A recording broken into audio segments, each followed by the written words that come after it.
gone. What was the name of this place again? Every town is like this now. Everything has gone to crap. Swarm coming! Everybody stay focused! Don't let us down now! We gotta pull together! Barricade ready! Get it together! Here they come! Guys! There's a printer here! Printing complete. I was not put on this earth to die like a dog. Let's show these things whose planet this is! From birth, the children of the North hear tales of the end of the world. A battle so great, the gods fall, and the 9 realms are consumed by frost and fire. But these tales are false. The gods did not perish. Now they say that mankind must rise and end Ragnarok. You may have survived vast and dangerous lands, crafted the most powerful weapons the realms have ever seen, conquered all manner of ferocious beasts, and proven yourself against the bravest of warriors. But do you think you're ready to take down the god? Ragnarok.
Hi guys, so a couple of years ago we stumbled over these amazing artworks by Jakub Rojałski that showed mechs and strange machines in early 20th century rural landscapes. We actually thought that was about the coolest thing we'd ever seen and that it would be the perfect setting for the RTS we'd always dreamed about. The chances of this dream coming true were pretty slim, but here we are. This is Iron Harvest, a classic real-time strategy game set in the alternate reality of 1920+. It's an RTS where the outcome of a battle is determined more by strategy and tactics rather than clicks per second or the size of your unit blob.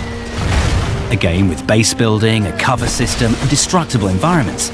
A game where strong single-player campaigns are more important than DLC and long-term monetization opportunities. So we talked to many RTS fans and we conducted a survey with over 15,000 participants and listened to our community to find out what you guys actually want from a modern RTS. We combined your feedback with our own ideas and came up with a gameplay that gives you enough time to explore all your options, come up with a plan, execute this plan and adjust it on the fly if necessary. Tactical depth combined with player freedom. That is basically what the Iron Harvest gameplay is all about. But we also felt that there was something else missing in many RTS games, and you guys agreed with us in the survey. It's time for another really great RTS campaign. We've been hard at work with Jakub to evolve the world of 1920+.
Scavengers is a survival shooter co-opetition where teams of players compete while engaging in PvE combat.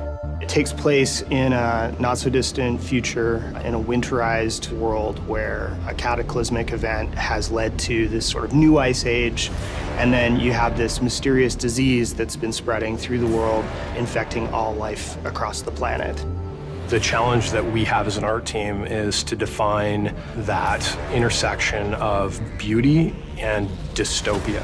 And we're trying to have a lot of down moments in the game. We're pacing it like a thriller. We also have AI in an open big world that we have to fight and work together as a team to overcome. So it's a mix between PvP and PvE. To be able to merge these two types of conflict and have them remain in balance with one another is probably our biggest challenge, but it's also the thing that gets me most stoked about the game. We're trying to present a large, rich, open world environment. This is something that we tried to tackle with Warzone and Halo 5, and that mode was really popular and very successful in terms of what it achieved, but we had a lot of limitations that we had to deal with. And so for us with Scavengers, it's really important that we're leveraging a platform called Spatial OS. And what Spatial does is rather than having to deal with the limitations of a single server within which you're having to simulate everything that's taking place within a game session, you're actually able to divide up that game world. So basically you get smarter AI and you can use the environment as a more dynamic playground. What Spatial really gives us the opportunity to do is be able to ultimately push a lot more richness into the world than we were ever capable of doing before. There's the word that we use a lot here is that we call togetherness. And I think that is going to permeate through the company and with our titles, where we want to make sure players play together and build relationships in the games. We believe in the idea that community takes adversity. That's our purpose at Midwinter, is to create that feeling of togetherness and put that into the world, and that's what we're here to do. Not to get crazy, philosophical, but I think like in an age where digital technology has the ability to sort of pull us all apart and polarize us and segment us. Am I really doing this? Moving so far away from civilization to be the man who will turn the tide of war when everything else fails. Millions of lives are at stake, and I have to save them, finish my work, break the code before it breaks me. Time is not on my side. Determination means everything now. For too long I've been misled, but the answer was there, right in front of me.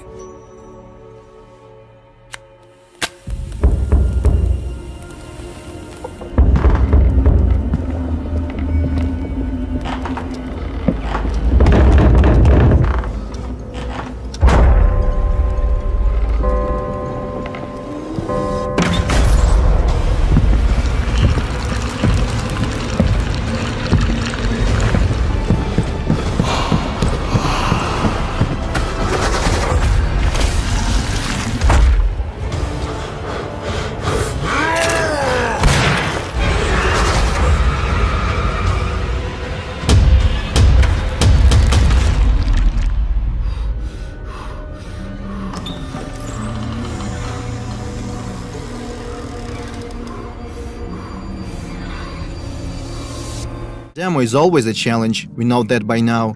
Our goal is to show as much diversity as possible, diversity of our gameplay features and cultural aspects as well. For these purposes, and also to introduce and explain our mechanics, we are creating a completely new quest line. So let's jump back to November when our work began. Our narration team comes up with a story of a missing person. Depends on the kind of job that you're offering. My husband, Harry Evans, has disappeared. It ties together our gameplay features as well as that Lovecraftian lore. At the same time, our concept artists and level modelers start working on the gameplay area. The quest is designed to take the player across different city districts: Rich, Poor, the Harbor Zone and the others. At first, the plan was to put together a small separate map just for GDC, but we quickly realized we didn't want to make something we would never use in the future. So we agree that the quest should take place in the actual city. The problem is our full map is far from finished. It already has streets and buildings, but is lacking those small details that make a city feel alive. To negate that, we decide to border off the gameplay area and spice it up a little, add points of interest, vehicles, landmarks, and of course some monoliths. So now we have a more or less finished and polished part of the map that we can use in our final product. Things are going smoothly. Obviously, different bugs and glitches keep popping up like crazy. Sometimes the hero wears two hats, sometimes a floating object stop being floaty, and don't get me started on strange collisions. But we always manage to fix them in no time. However, there is one big problem that we have struggled to sort out for months: lighting. In our previous demo we used static light maps and baked them into the textures. That was a difficult and resource-draining process, so in our game we eventually decided to switch to dynamic lighting. It works great, yet we still cannot pinpoint the right tone and colors that we want to use in the sinking city. To solve that problem, we reach out to professional photo artists in Kyiv. They help our team find the right color scheme, inspired by the works of Caspar David Friedrich, James McNeill Whistler, Gregory Crutzen, and other prominent masters in their fields. Also, during our numerous playtests, we realized something. Our quest line is intriguing, but very linear, and that's not something you'd expect from the developers that keep hyping up their quote-unquote strong and non-linear storytelling. So our writers put together an alternative ending. I guess you could call it a good ending.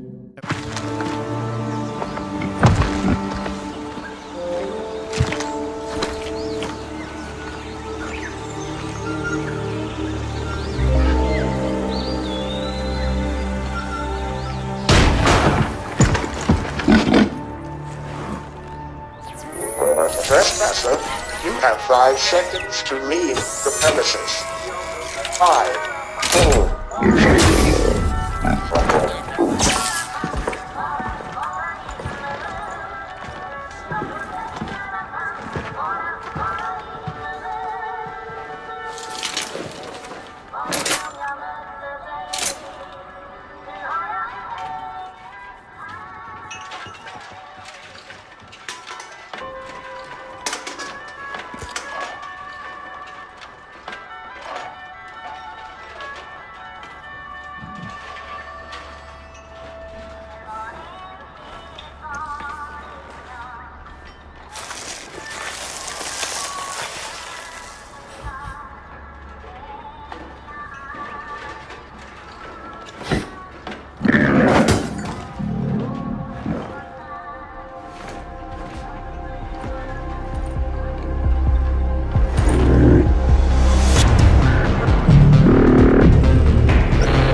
They say the time of heroes is over.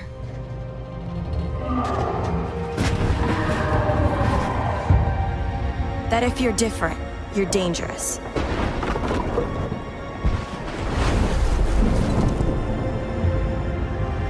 But I know the truth.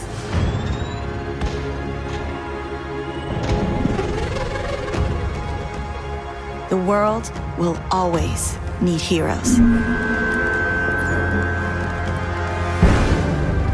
Just need to reassemble.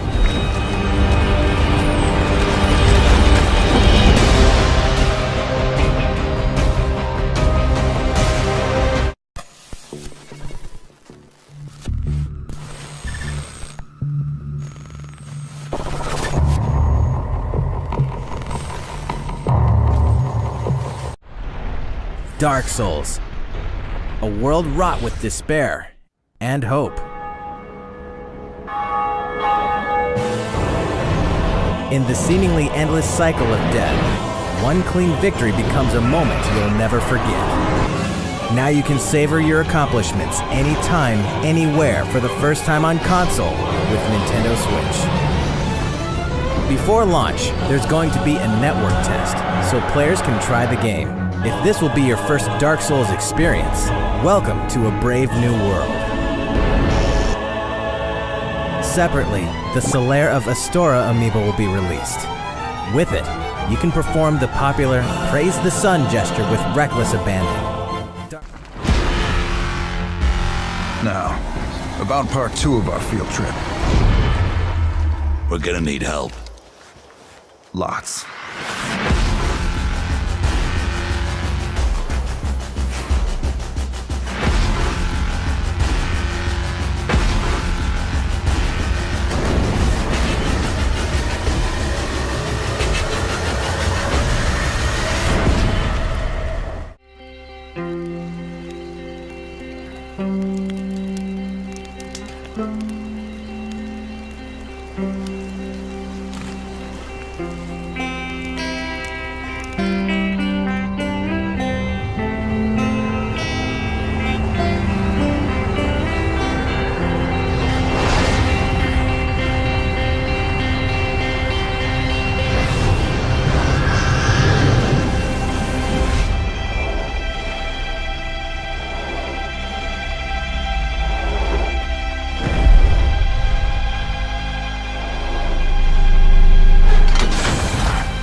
We thought the wall would stop them. We hoped the cold would freeze them. We thought the army would crush them. But nothing worked. We're all alone. And they just keep coming.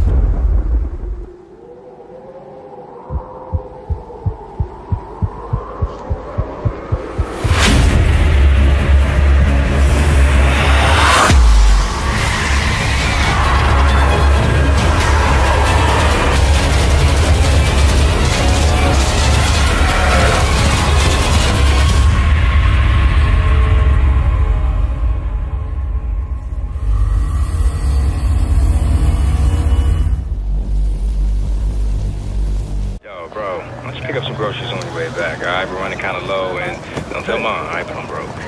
Son, while you're living in D.C., we have to set some ground rules when your brother comes to stay with you. I've been patient with you, Aiden. We need those schematics by 10 a.m. tomorrow, or else we need... Mark, is your responsibility. Come on, Aiden. Aiden, this is your mother. Pick up the phone. Aiden, pick up the phone, man. Aiden. Aiden. Aiden.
every night without fail.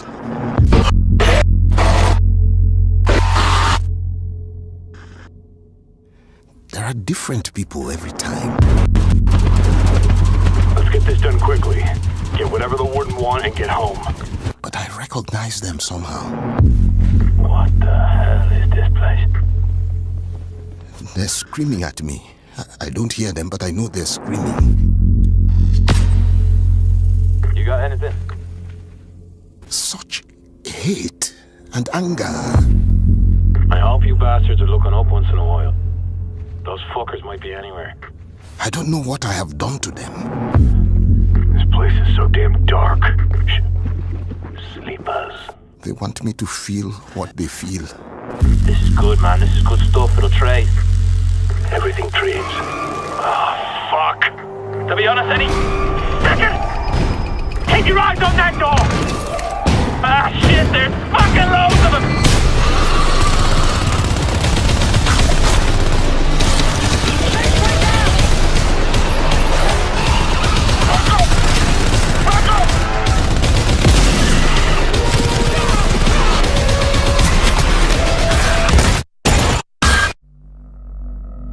Then I wake up.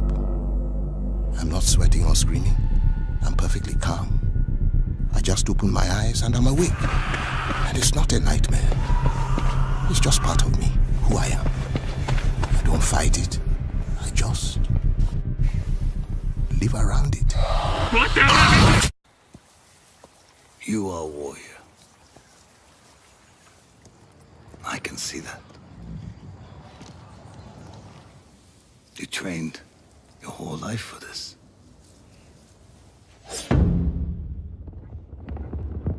And you have won battles that lesser men have called unwinnable, yes? But while you were sharpening your sword, do you know how I prepared for today?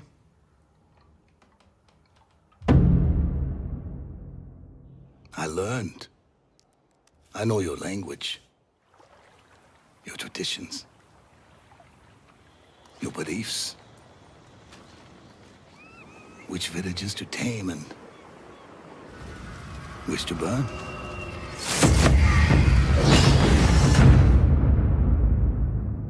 So I'll ask you once again, Samurai, do you surrender?